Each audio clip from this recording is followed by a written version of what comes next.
Il y a des gestes dans la vie qui ne font pas de bruit sur le moment. Des gestes que personne ne remarque, que personne n'applaudit, que les journaux ne racontent pas. Des gestes qui ressemblent à de la folie ou à de la faiblesse, selon les yeux qui les regardent. Mais ce sont ces gestes-là, précisément, qui changent tout, qui changent une vie, parfois deux, parfois plus. Mamadou Koulibaly avait 52 ans quand tout ça a commencé. Un homme que la vie n'avait pas épargné, mais qui avait appris, avec le temps, à marcher sans se plaindre. Il vivait dans une maison modeste, au bord d'une rue poussiéreuse, dans un quartier où les enfants jouaient pieds que nus et où les mères cuisinaient dehors quand la chaleur rendait les murs insupportables. Il travaillait comme gardien dans une école primaire depuis 23 ans. Pas un métier glorieux, pas un salaire qui fait rêver. Mais Mamadou aimait ce travail parce qu'il aimait les enfants, leur voix dans les couloirs, leur façon d'arriver le matin les yeux encore gonflés de sommeil et de repartir, l'après-midi, rempli de quelque chose d'invisible qu'on appelle la connaissance. Sa femme était morte jeune, d'une maladie que personne n'avait pris le temps de soigner à temps. Ses 2 fils étaient partis travailler dans une ville lointaine.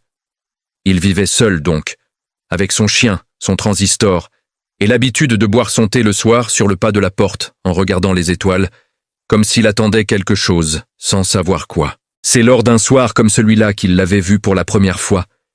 Une petite fille assise sur le bord du caniveau, à 2 maisons de chez lui. Elle ne pleurait pas.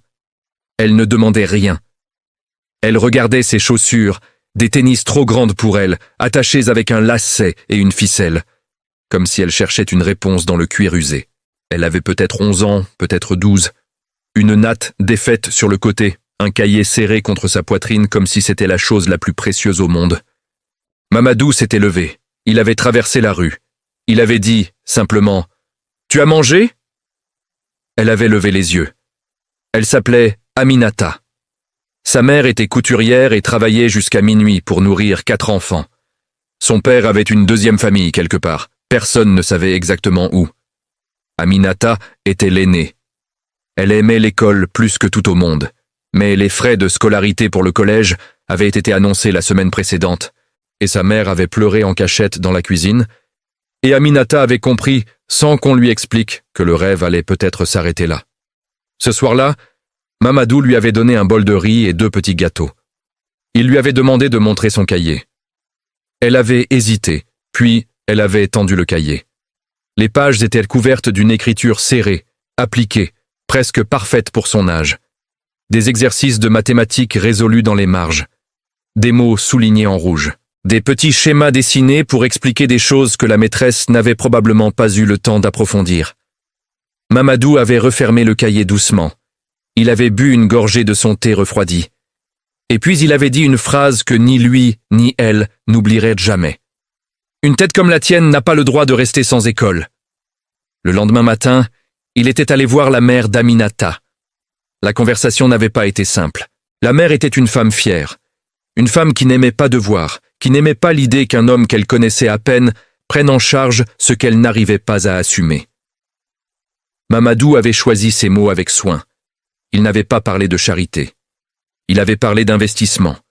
Il avait dit que cet enfant avait quelque chose de rare, quelque chose qui se voyait dans ses yeux et dans ses cahiers, et que laisser ça se perdre serait un gâchis pour tout le monde. Il avait dit qu'il ne demandait rien en retour, juste la permission d'aider. La mère avait mis 3 jours à accepter, et ainsi commença une histoire que le quartier ne comprenait pas très bien. Certains pensaient que Mamadou était fou de dépenser son maigre salaire pour une enfant qui n'était pas la sienne. Certains chuchotaient des choses moins gentilles, comme les gens font toujours quand quelque chose dépasse leur capacité à comprendre la générosité. Mamadou n'écoutait pas. Il payait les frais de scolarité. Il achetait les livres. Il s'assurait qu'Aminata avait des chaussures qui lui allaient et un uniforme propre. Pas plus que ça, pas moins non plus. Aminata, de son côté, avait décidé que cet homme ne regretterait jamais sa décision. Elle travaillait le soir à la lumière d'une lampe à huile. Elle se levait avant l'aube pour relire ses cours. Elle n'était pas seulement une bonne élève. Elle était le genre d'élève qui pose des questions qui mettent les professeurs mal à l'aise. Le genre d'élève dont on sait, dès le 1er trimestre, qu'elle finira quelque part que personne dans son entourage n'a encore imaginé. Les années passèrent. Le collège, puis le lycée. Mamadou avait pris un deuxième travail, quelques nuits par semaine dans une station-service pour couvrir les nouvelles dépenses. Il ne le disait pas. Aminata l'apprit par un voisin, des mois plus tard, et elle pleura seule dans sa chambre d'une façon qu'elle ne s'autorisait pas souvent. Au baccalauréat, elle obtint la mention très bien. Première de son lycée. Une note en mathématiques qui fit dire au directeur qu'il n'avait jamais vu ça en 20 ans de carrière. Une bourse fut proposée, puis une autre. Puis une grande école à l'étranger tendit la main vers cette jeune fille, venue de nulle part, avec ses lacets rafistolés et ses cahiers couverts d'équations. Avant de partir, Aminata alla voir Mamadou. Elle voulait lui dire merci. Elle avait préparé un discours, des mots choisis, une façon d'expliquer ce qu'il avait fait pour elle. Mais quand elle s'assit en face de lui sur la vieille natte de sa véranda, les mots ne vinrent pas comme prévu. Elle regarda ses mains à lui, des mains abîmées par le travail, avec des cales aux paumes et des ongles courts, et elle dit simplement « Je reviendrai ». Il lui servit du thé. Il dit « Je sais ». Il ne demanda rien d'autre. Les années qui suivirent furent longues pour lui et intenses pour elle. Elle fit des études d'ingénierie dans une université européenne, se spécialisa en énergie renouvelable, travailla pour des organisations internationales, traversa des pays, apprit des langues, se forgea une réputation discrète mais solide dans un monde qui ne donnait pas facilement sa place aux femmes qui venaient d'où elle venait. Elle écrivait à Mamadou. Des lettres d'abord, puis des messages, quand les téléphones devinrent plus accessibles dans le quartier. Il répondait peu, maladroitement, mais il répondait. Il disait que le chien allait bien. Il disait que l'école avait été repeinte. Il disait que les mangues étaient belles cette année. Elle lisait ces messages, comme d'autres lisent des poèmes. 15 ans après la nuit du caniveau, par un matin de saison des pluies où le ciel était le même gris profond que dans ses souvenirs d'enfance, Aminata revint. Elle revint différente, bien sûr, plus grande dans sa façon de se tenir, avec une valise de qualité et des chaussures qui lui allaient ivrément. Mais elle revint dans le même quartier, dans la même rue poussiéreuse, devant la même petite maison, aux murs légèrement fissured, où un vieil homme de 67 ans dormait encore quand elle frappa à la porte. Mamadou mit un moment à répondre. Peut-être qu'il croyait rêver. Peut-être que ses genoux n'allèrent plus aussi vite qu'avant.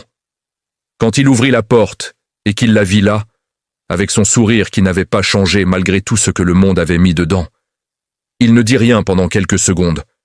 Elle non plus. Puis, elle dit « Je t'avais dit que je reviendrais ». Et il dit « Entre, je vais faire du thé ». Ce qui se passa dans les semaines suivantes dépassa tout ce que le quartier avait jamais vu, sans pourtant ressembler à ce que les gens s'imaginent quand ils pensent à la réussite et au retour. Il n'y eut pas de cérémonie tapageuse, pas de discours filmé, pas de chèques brandis devant des caméras. Aminata n'était pas ce genre de personne, et Mamadou n'aurait pas supporté ça. Ce qu'il y eut, c'était des choses concrètes, décidées tranquillement entre eux, comme on règle des affaires de famille. La maison de Mamadou fut rénovée, solidement, avec de vrais matériaux, par de vrais ouvriers du quartier qu'Aminata paya à prix juste. Un médecin vint examiner ses genoux, son dos, ses yeux, toutes ces choses que les hommes de son âge et de son milieu n'allaient jamais faire soigner parce qu'il n'y avait ni le temps ni l'argent. Une pension mensuelle fut mise en place, discrètement, suffisante pour que Mamadou puisse enfin arrêter de travailler la nuit. Mais ce n'était pas encore le plus important. Le plus important, Aminata l'avait planifié depuis des mois avant de revenir. Elle avait contacté des partenaires, monté un dossier, cherché des financements. Elle voulait créer quelque chose dans ce quartier. Pas une école de plus, pas un bâtiment avec une plaque dorée. Quelque chose de vivant, de nécessaire, de durable. Un centre d'excellence pour les élèves brillants des familles modestes, un endroit où les enfants comme elle avaient été pourraient retrouver du soutien scolaire, des bourses, des mentors, des livres, et surtout la certitude que leur intelligence n'était pas une anomalie, mais une ressource que la société avait le devoir de cultiver. Elle appela ce centre la porte ouverte. Mamadou fut nommé président d'honneur, ce qui le fit rire pendant 5 minutes parce qu'il n'avait jamais été président de quoi que ce soit. Il accepta quand même, parce qu'Aminata avait dit que les enfants avaient besoin de voir quelqu'un comme lui à la tête de quelque chose. quelqu'un qui leur ressemblait, qui avait leur rue, leurs doutes, leur façon de boire le thé en regardant les étoiles. Le jour de l'inauguration, une petite fille d'environ 12 ans s'approcha de Mamadou après la cérémonie. Elle avait une natte défaite sur le côté et un cahier serré contre sa poitrine. Elle lui demanda si c'était vrai qu'il y avait des gens ici qui pouvaient t'aider à payer l'école. Il la regarda. Il dit « Oui, c'est vrai ». Elle dit « Même pour moi ?» Il dit « Surtout pour toi ». Ce soir-là, de retour sur sa véranda, Mamadou but son thé lentement. Le quartier faisait son bruit habituel. Des enfants, une radio quelque part, le moteur d'un taxi en panne.